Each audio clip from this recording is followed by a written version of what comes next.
Bismillahirrahmanirrahim. Assalamualaikum warahmatullahi wabarakatuh. Apa kabar rekan-rekan semua?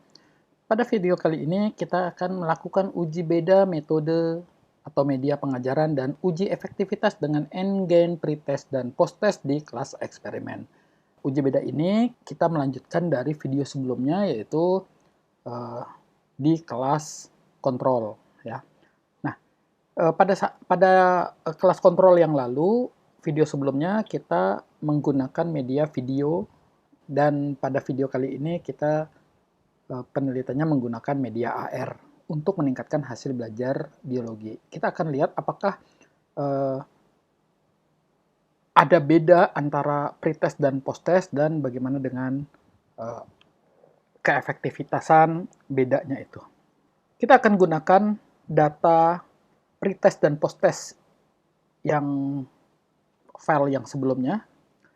Yang sebelumnya kita sudah lakukan untuk pretest kontrol dan posttest kontrol. Kali ini kita akan uji pretest eksperimen dan posttest eksperimen.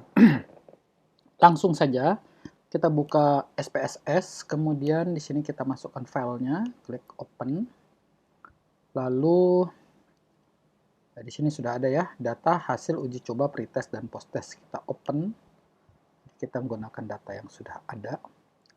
Sekarang kita akan melakukan uji beda. Namun sebelum kita melakukan uji beda, perlu kita ketahui dulu apakah data ini memiliki distribusi normal atau tidak.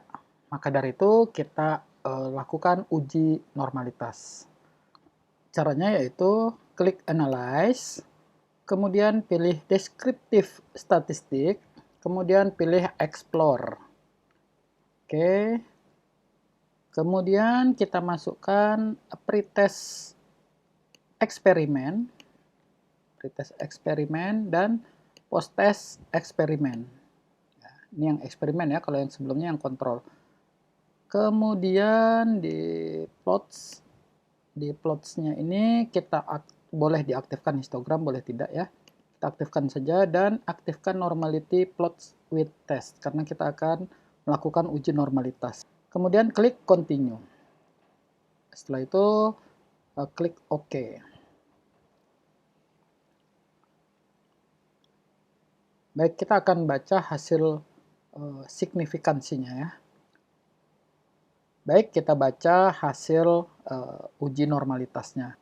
Menurut Dahlan, kalau datanya lebih dari 50, kita menggunakan Kolmogorov-Smirnov, namun kalau datanya kurang dari 50, kita menggunakan Shapiro-Wilk.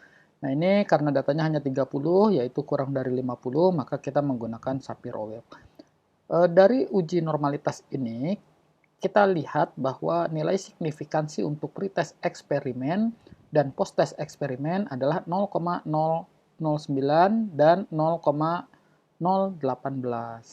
Maka data ini adalah 0,05. Oke, kita sambil catat ya hasilnya. Kita harus catat di sini ya, menurut Dahlan 2010 dalam uji normalitas ya ini sama karena kurang dari 50 ya. Jadi kita peroleh tadi yang pretest kontrol kita ganti, jadi ini catatan saya di part kedua. Pretest untuk eksperimen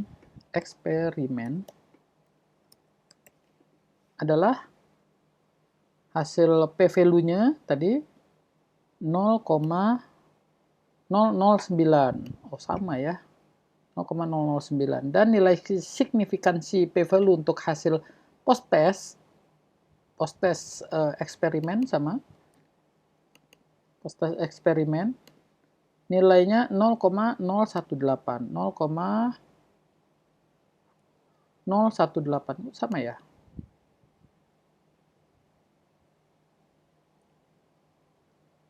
Oke, tidak apa-apa.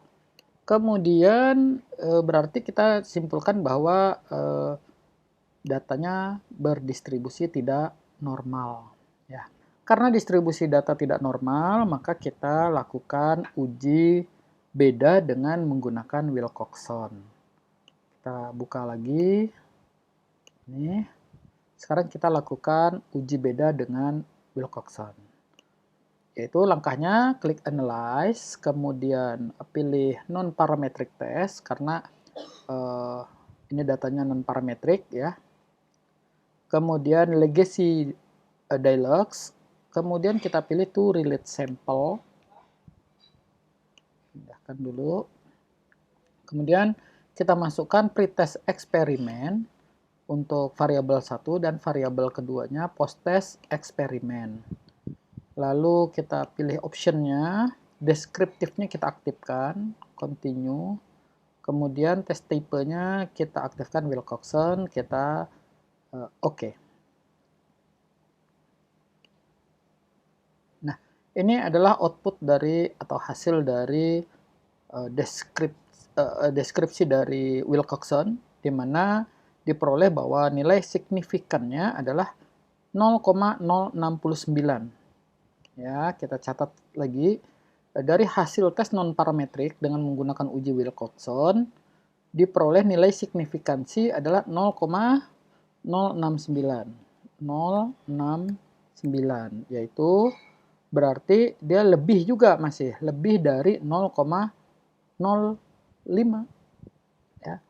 Berarti kita simpulkan bahwa tidak ada perbedaan yang signifikan antara nilai pretest dan posttest pada kelas yang menggunakan media AR. Sama berarti ya, baik video maupun audio, baik video maupun AR. Kemudian, nah ini hasilnya ya 0,069. Oke.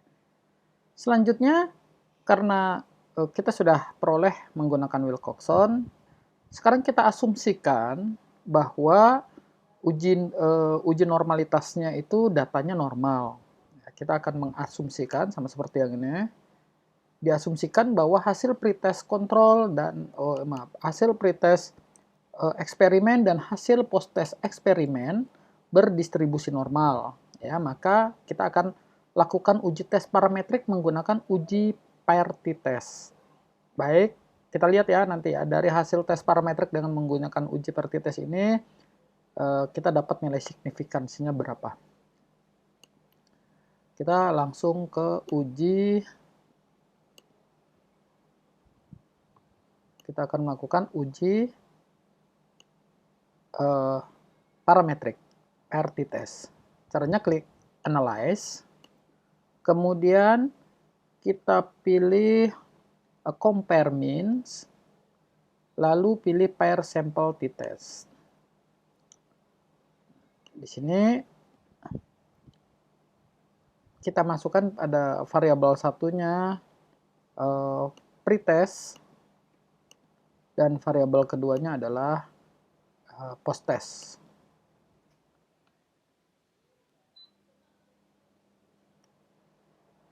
Kemudian kita klik OK. Oke, kita baca lagi. Ini hasil per sample test, per sampel testnya, ya.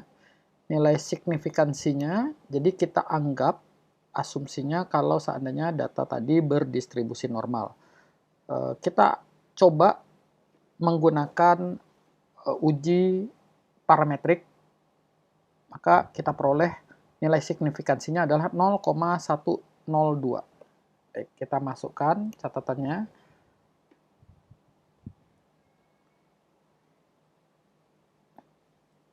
Dari hasil tes parametrik dengan menggunakan uji parity test, kita peroleh nilai signifikansinya adalah 0,102. 102. Nah, data ini ternyata juga lebih dari 0,05, sehingga kita simpulkan bahwa tidak ada perbedaan yang signifikan antara nilai pretest dan post-test pada kelas yang menggunakan media AR untuk pembelajaran biologi. Maka dari hasil dua uji beda ini, yaitu uji non-parametrik dengan menggunakan uji Wilcoxon dan uji parametrik dengan menggunakan uji parity test, yang menyatakan bahwa tidak ada perbedaan yang signifikan antara nilai pretest dan post-test pada kelas yang menggunakan media AR untuk pembelajaran biologi. Maka dari kesimpulan ini, kita tidak perlu melakukan uji efektivitas dengan n-gain assignment. Nah, selanjutnya, kita asumsikan lagi, seandainya hasil pretest dan posttest ini yang menggunakan media AR untuk pembelajaran biologi ini, anggap saja memiliki beda. Ya, anggap saja memiliki beda yang signifikan kesimpulannya.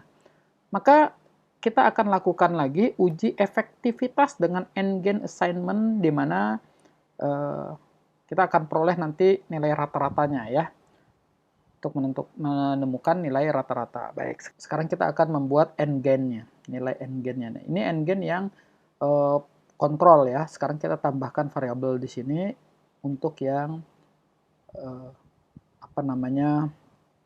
kelas eksperimen. Caranya, klik transform, kemudian compute variable, lalu di sini ini yang sebelumnya tadi ada end-gain. Sekarang kita tulis di sini buat baru end-gain control supaya ada perbedaan ya. End-gain control itu sama dengan kita lihat rumusnya dulu.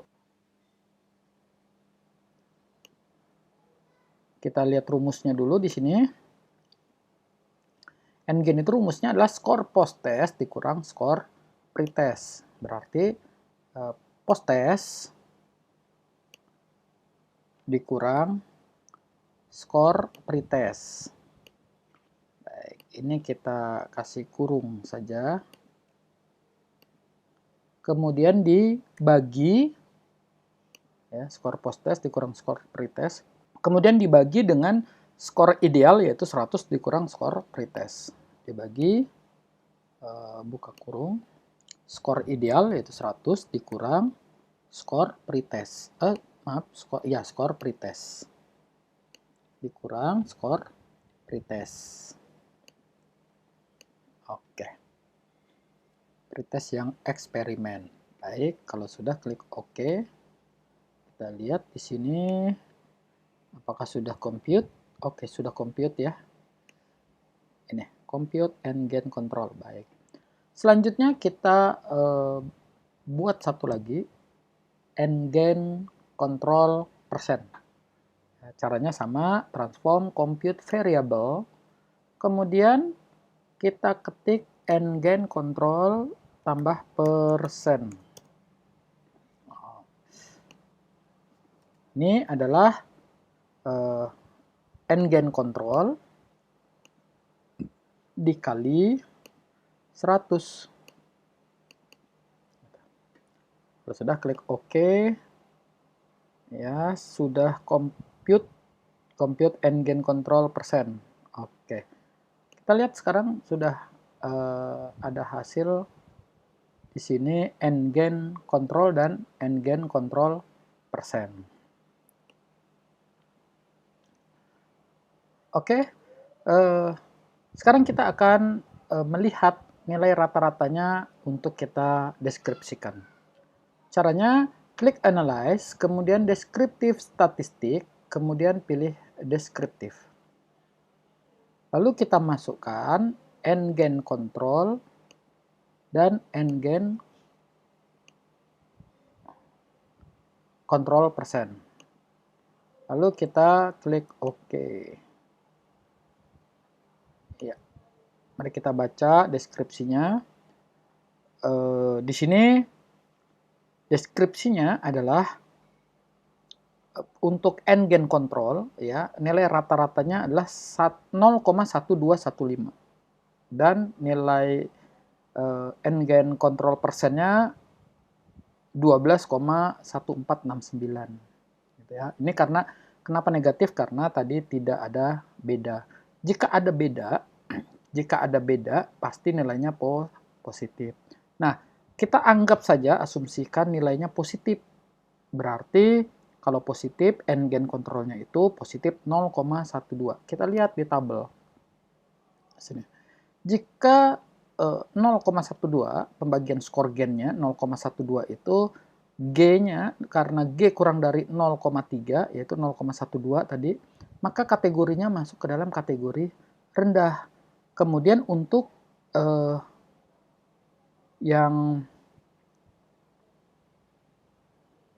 Satu lagi, kategori tafsiran efektivitas, kita lihat lagi. Di sini mean-nya rata-rata untuk n-gain control persen adalah 12,1469 ya. Kita anggap positif ya, 12,1469. Di kategori tafsiran efektivitas n-gain 12 itu kurang dari 40, maka tafsirannya tidak efektif. Gitu. Ya, berarti kita tulis di ini kesimpulannya 0 n-gainnya adalah 0, kita anggap positif ya, 0,1215. 1215. Kemudian untuk yang persentasenya berarti 12,1469. 1469. Berarti 0,1215 itu kurang dari 0,3. Ya, kalau berdasarkan kategori tafsiran efektivitas n-gain, nilainya adalah kategori rendah. Ya, kategorinya rendah. Kemudian berdasarkan tabel kategori tafsiran efektivitas n-gain yang ini, efektivitasnya masuk ke dalam tafsiran tidak efektif karena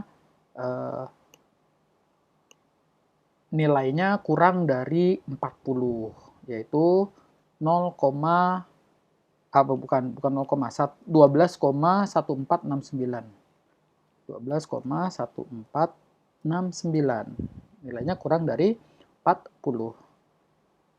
Oke, itu saja di video ketiga ini. Semoga bermanfaat. Saya akhiri. Assalamualaikum warahmatullahi wabarakatuh.